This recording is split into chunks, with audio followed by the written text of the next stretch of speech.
ओम अज्ञानतिमिरन्धस्य ज्ञानञ्जनशलाखया चक्षुरुन्मीलितं येन तस्मै श्रीगुरवे नमः। नमो ओम विष्णुपादाय कृष्णप्रेष्ठाय भूतले श्रीमते भक्तिवेदांत स्वामिन इति नामिने। नमस्ते सरस्वते देवे गौरवाणी प्रचारिणे निर्विशेषा शून्यवादी पाश्चात्य देशतारिणे। जय श्री कृष्ण चैतन्य प्रभु नित्यानंदा श्री अद्वैत गदाधर श्रीवासदि गौर भक्तवृंदा। हरे कृष्णा कृष्ण कृष्णा हरे हरे, हरे राम राम राम हरे हरे। हरे कृष्णा। आप सभी भक्तों का आज की कृष्ण कथा में हार्दिक स्वागत है। अब भगवान विदर्भ से श्रीमती रुक्मिणी देवी को अपने रथ में बिठा करके द्वारका की तरफ ले जा रहे हैं, उनका हरण करके। जरासंध और उसके साथ में जितने भी अन्य राजा थे वो सब केवल देखते मात्र रह गए। भगवान किस प्रकार से रुक्मिणी देवी को उन सबके बीच में से निकाल करके अपहरण करके भगवान लेकर के जा रहे हैं। जरासंध ने क्रोधित होकर के अनेकों प्रकार के भगवान के विरुद्ध अपशब्दों का प्रयोग किया और उनके साथ में जितने भी राजा थे अब जरासंध के साथ में मिलकर के उन्होंने भगवान का पीछा करना प्रारंभ कर दिया। भगवान रथ को लेकर के जा रहे हैं और ये सारी सेना भगवान के पीछे पीछे भाग रही है। तब भगवान के साथ में जो यदु सेना थी और बलराम जी उनके सेना के नायक थे, वो पीछे की तरफ घूमे मुड़े और उन्होंने जो है प्रचंड युद्ध जरासंध की सेना के साथ प्रारंभ कर दिया। यहां पर बड़ा सुंदर विवरण दिया गया है। भागवत में कहा है ये युद्ध इस प्रकार से घमासान युद्ध मचा वहां पर, जिस प्रकार से एक पहाड़ जो होता है, बड़ा ऊंचा पहाड़ है और पहाड़ के पास में जब बादल मंडराते हैं तो क्या होता है, बादल आगे भी नहीं जा सकते हैं क्योंकि पहाड़ इतना ऊंचा होता है और वहां पर घनघोर बारिश होती है। बड़ी ही शक्ति के साथ में बादल जो है अपना पानी उस पहाड़ के ऊपर छोड़ते हैं। तो इस प्रकार से भीषण घमासान युद्ध वहां पर मच गया। इस भीषण युद्ध को देख करके श्रीमती रुक्मिणी देवी जो है वो थोड़ी सी घबरा गई और भगवान से जो है प्रार्थना करती हुई कहती है कि हे भगवान, आपने मेरे खातिर इतना बड़ा जोखिम, अपनी जान जोखिम में डाल करके आपने जो है इतना बड़ा कार्य मेरे लिए किया। मैं इसके लिए आपकी सदा आभारी रहूंगी। तब भगवान ने श्रीमती रुक्मिणी को प्रोत्साहन देते हुए कहा, रुक्मिणी तुम चिंता मत करो, तुम्हारे मन के अंदर में से भय को निकाल दो। मेरी जो यदु सेना है वो इतनी सक्षम है कि अब देखते ही देखते तुम देखोगी कि सारी की सारी जरासंध की सेना परास्त हो जाएगी।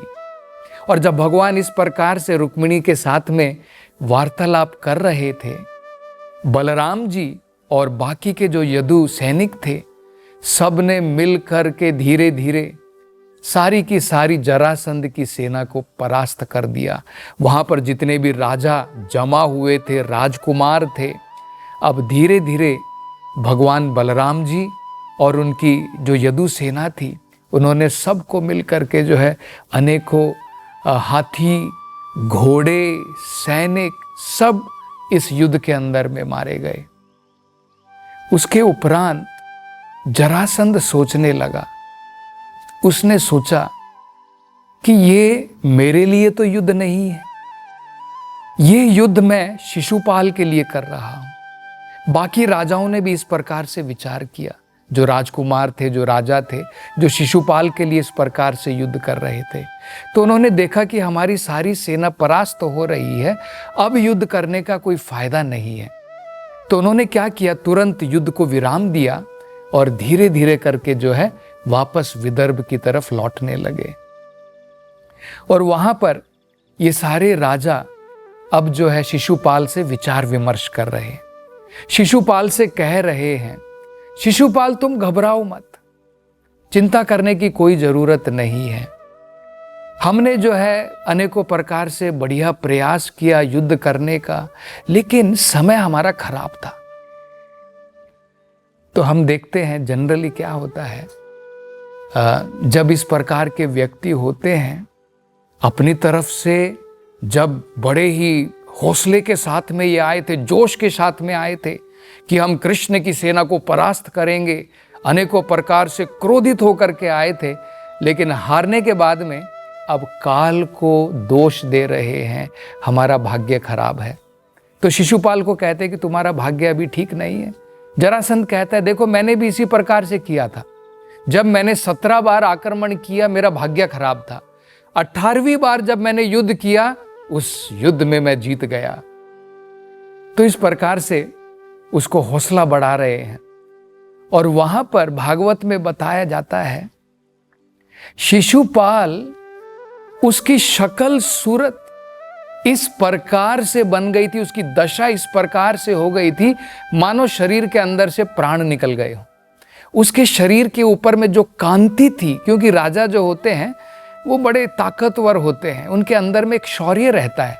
उसकी सारी शूरता, उसकी जो सारी शौर्य थी उसके जीवन के अंदर में, लग रहा था कि सब उसके जीवन से निकल गई हो। बिल्कुल एक प्रकार से सूखे व्यक्ति की प्रकार वो नजर आ रहा था। उसके पश्चात क्या हुआ, ये सारे के सारे जरासंध और बाकी के जो सैनिक जो आए थे, जो अन्य राजा जो अलग अलग जगहों से आए थे, उन्होंने प्रस्थान किया, अपनी अपनी जगह को वापस लौट गए। और शिशुपाल भी बिल्कुल निराश होकर के वापस जो है अपने घर को लौट गया। तो जब शिशुपाल वापस घर को लौट करके आया तो रुक्मिणी का जो भाई था रुक्मी, उसने देखा कि किस प्रकार से कृष्ण जो है वो भी बड़ा क्रोधित था। उसकी सारी की सारी योजना थी, उसकी योजना के अनुसार ही शिशुपाल का जो है विवाह हो रहा था उनकी बहन के साथ में। तो अब जब उसने इस प्रकार से देखा कि मेरी सारी योजना विफल हो गई है, वो बहुत क्रोधित हो गया। और क्रोध होने के बाद में उसने शिशुपाल से कहा कि तुम सारे राजा के जितने भी थे, तुम कुछ नहीं कर पाए, तुम्हारे अंदर में वो शौर्य, वो वीरता नहीं है, लेकिन मैं अपनी वीरता दिखाऊंगा। मैं इस प्रकार से यहां पर बैठा नहीं रहूंगा। मैं वचन देता हूं कि अगर मैंने कृष्ण को मार नहीं गिराया और अपनी बहन को वापस लेकर के नहीं आया, तो मैं युद्ध से वापस यहां लौटूंगा नहीं। इस प्रकार की डींगे भरने लगा। जो व्यक्ति कायर होता है वो गरजता है। वो कहते हैं ना कि बादल जो गरजते हैं वो बरसते नहीं है। तो इस प्रकार से मूर्ख रुक्मी जो है, भगवान समस्त पूरे लोकों के अंदर में सारे के सारे वीर्य के गुण भगवान के समस्त अंदर हैं, ये रुक्मी को ज्ञान नहीं था। इस प्रकार से वो जो है भगवान के विरुद्ध डींगे भर रहा था। बाद में क्रोध में आकर के रुक्मी जो है बड़ी अपनी सेना को लेकर के अब जो है उसने प्रस्थान किया और भगवान की सेना के पीछे पीछे जो है जा रहा था द्वारका तक।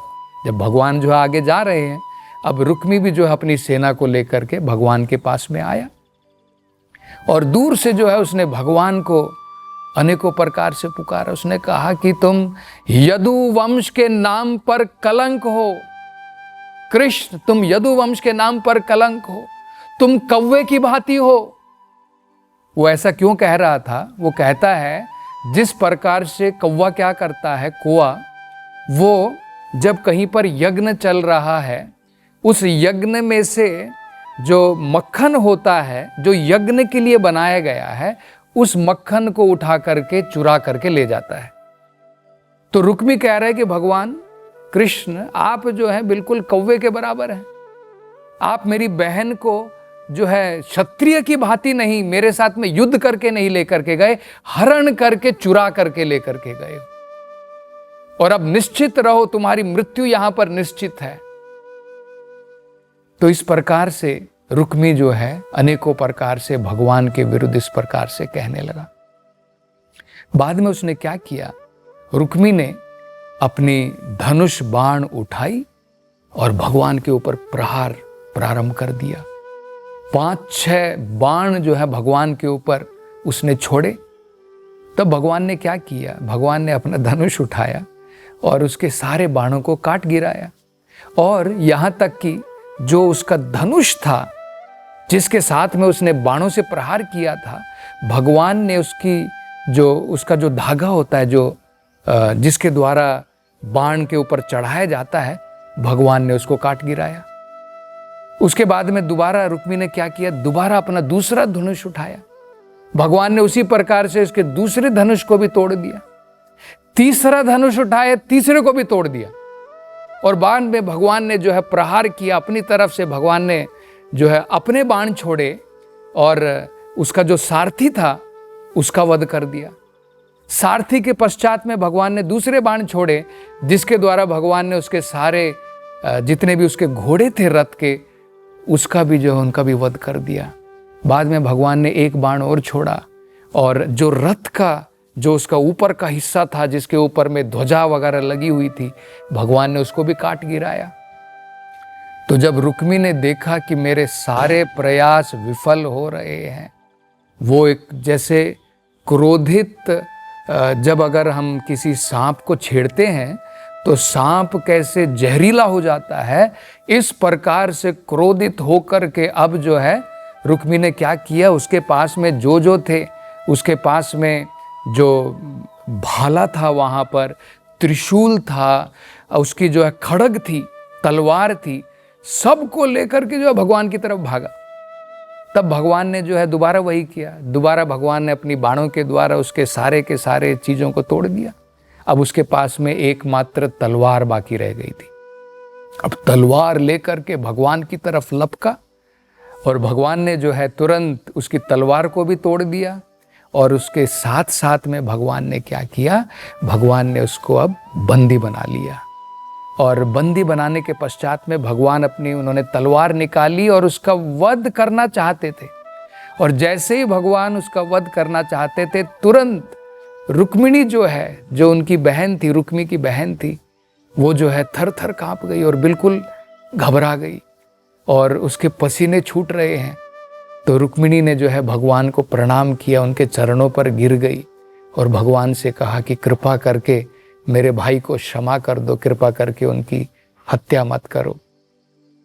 तब भगवान जो है रुक्मिणी के ऊपर उन्होंने कृपा की और रुक्मी को वहां पर छोड़ दिया। यहां पर श्रीमती रुक्मिणी देवी बड़ी ही सुंदर प्रार्थनाएं करती हैं भगवान से। वो सबसे पहले कहती है कि भगवान आप योगेश्वर हैं और मेरा भाई क्या है, एक आम व्यक्ति है। आपके पास में, योगेश्वर का मतलब होता है जिसके पास में सारे ऐश्वर्य है, सारी शक्तियां हैं।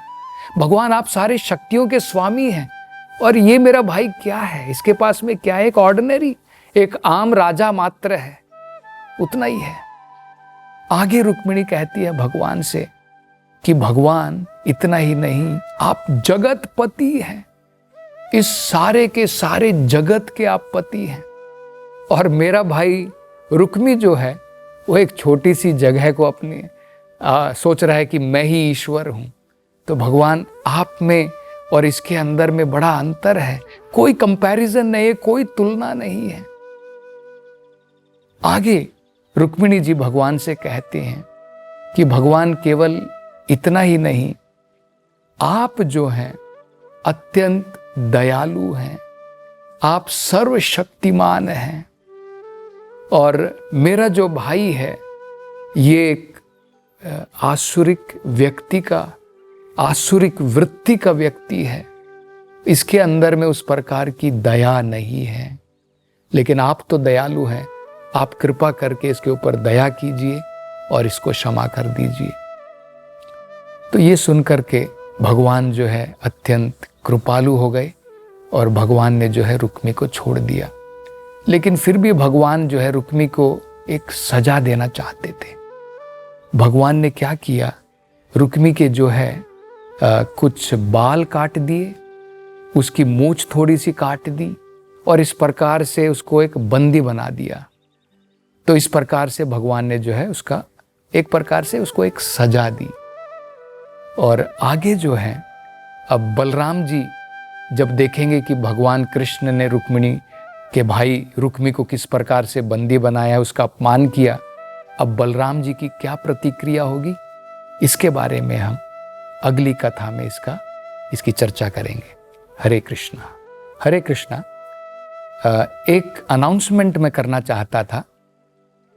अभी 21 अक्टूबर 2021 से कार्तिक मंथ प्रारंभ हो रहा है। साल के अंदर में 12 महीने होते हैं और ये 12 महीनों में कार्तिक का जो महीना होता है अत्यंत शुभ होता है, भगवान कृष्ण को अत्यंत प्रिय है। इसे कार्तिक का महीना या दामोदर का महीना भी कहते हैं। इस महीने में भगवान की दामोदर की लीला घटी थी और इस समय में दीपावली भी आती है। तो इस महीने के अंदर में भक्त लोग 1 महीने तक भगवान दामोदर के रूप में उनकी पूजा करते हैं दीप के द्वारा। आप सबसे भी मैं अनुरोध करता हूं, अपने घर में भगवान दामोदर कृष्ण जो हैं उनकी आप अपने दीप के द्वारा जो है पूजा कर सकते हैं। और इसके बारे में अगली कथा में कार्तिक महीने का इसकी जो है क्या महिमा होती है, दामोदर की भगवान की ये क्या कथा है, इसके बारे में हम कल की कथा में थोड़ी चर्चा करेंगे। हरे कृष्णा।